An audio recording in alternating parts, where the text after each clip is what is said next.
Hey everybody, it's Gail, and I have a weird angle for you today because I wanted to show you this hat that I just finished, and it needs to be steamed, so I thought that I would do that while I talk to you.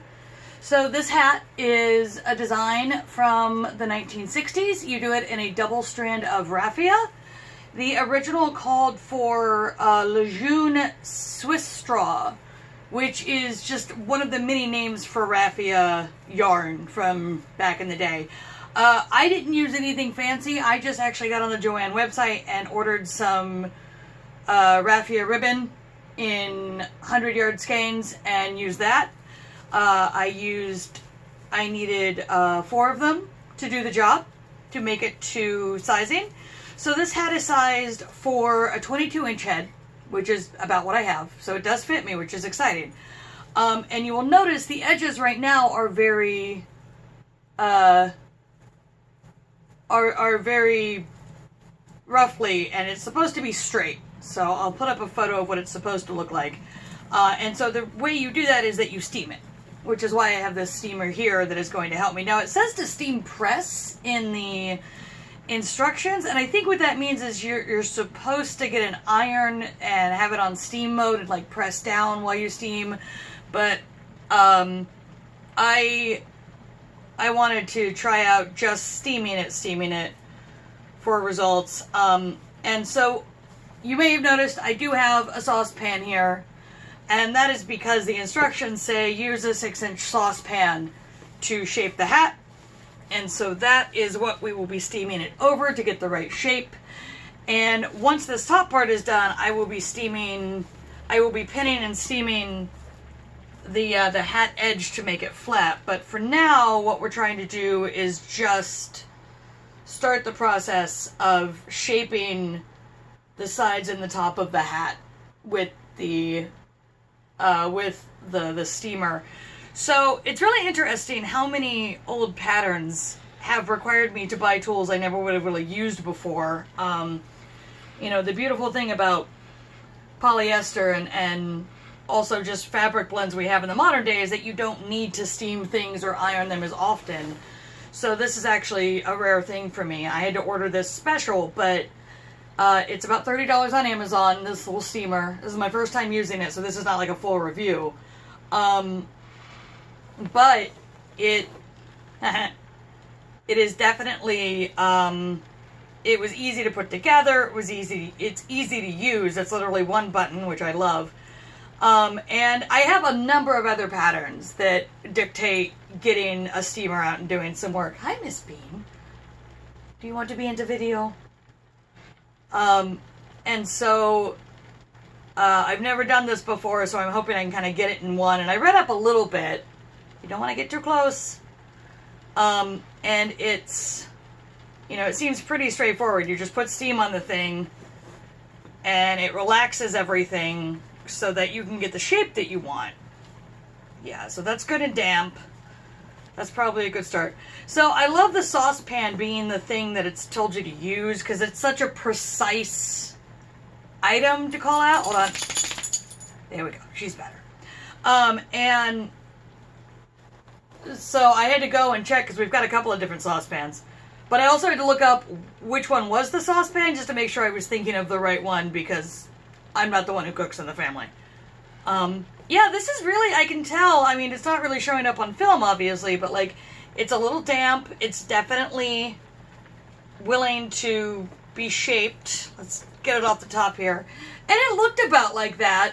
There we go. When I put it on there, but there's a little more sharpness to it, I think. And, you know, I can't put this down flat to get these edges flat because of the handle on the saucepan, which turned out to be very useful for actually getting it sized correctly. But while I still have it on here, I'm going to soften all of the edges because I think it'll make it easier to lay this flat when I take it off of the saucepan. So this pattern, I think it sits in the 1960s. The person I got it from is no longer selling it. And I will put the description of what you need to make it in the basement so that you can sort of hunt it up yourself. yeah, I did an image search. I checked back on my Etsy because that's where I bought it from. I checked Free Vintage Crochet. So if I do find it before I post the video, it will be also in the basement. But as of right now, I don't think it will actually pop up. All right, we're going to turn you off.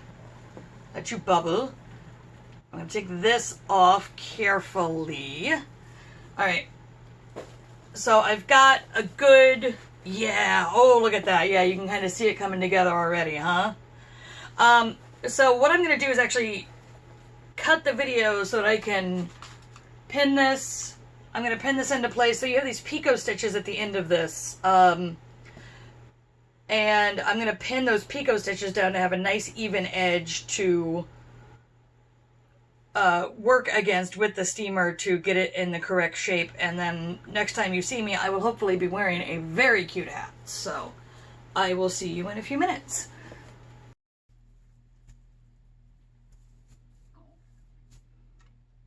Not perfect, but not bad. So the brim is definitely much straighter than it was, even though it's still got a bit of a curve.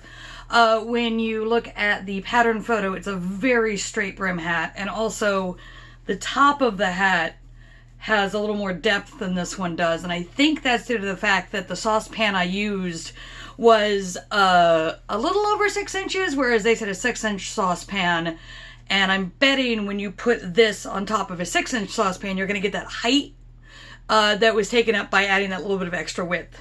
So what I did, like I said, I steamed out the edges by pinning down the picot stitches, and I did get a photo of it while I was pinning it. If you go ahead and make this hat, have a piece of fabric or like a bundle of old papers or something that you can stuff into the crown of the hat when you're pinning down the edge, because that will help keep the shape of it. I can see why they said steam press, because this floppiness here on the edges that isn't in the product photo is something that if you were pressing down while steaming it would be pinned straight when you were done.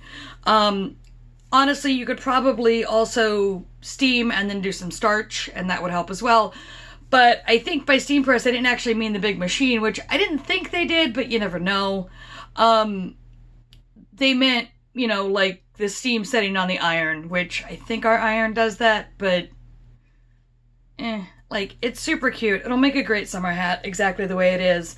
A couple of notes. I mentioned that this is raffia yarn, and if you haven't worked with raffia, it's basically paper.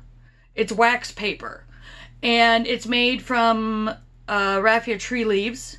I think it's the leaves. It might be the bark. It's a tree. I know that much.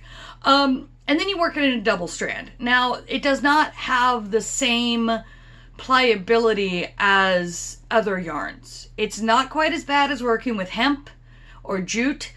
Definitely not as rough. But I do find my hands get fatigued working with raffia, especially in the double strand like this hat is made from, because you have to keep things a little tighter and things take a little more effort. So just be careful, be patient, let yourself take this one slow if you're not used to working with raffia, or if you know that working with certain yarns causes you hand or wrist problems in the first place. It works up very, very quickly because it's a double strand on a J-hook. Like I said earlier, I don't have a link to the pattern, but I will leave you some notes about what was used. It was Lejune Swistraw, like I said earlier. I don't want to promise to write up the pattern like I did the knee warmers pattern before, because I didn't do that before I made the video, so I'm trying not to swear by things I haven't done yet. But I do absolutely have the rights to do that if I want, because the pattern is, I think public domain is 60 years for printed crochet patterns. I would need to look that up.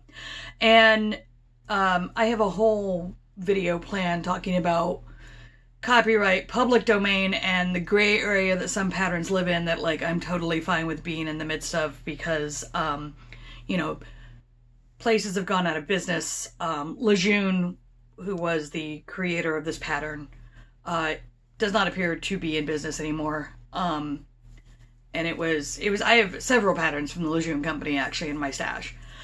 So that's a whole other ramble. For now, cute hat, love it, great for summer. You can see where I just snipped off the ends when I was joining stuff because it'll lie flat, and I see no reason to weave them in when they'll do that. So yay. I'm gonna take my new hat and go work on something else. As always, if you like what I do here, please like, subscribe, share, leave a comment if you have any questions. I've been meaning to say that more often. If you want to check out my vintage pattern errata, which is a slowly growing collection of corrections that I am finding as I work patterns, please go to my blog, icrochetedthething.com. It will have, there's a link on the main page to the errata. I have them organized alphabetically with a photo of every pattern. So whatever they used on the pattern is like the photo to get you to make the thing. That's what I use, so you should be able to match it up if I have covered a pattern that you were looking for. It is a very short list right now, but it is ever growing. So, you know, a couple of years from now, we might have a different story. All right, I update when I update, so I will see you the next time I update.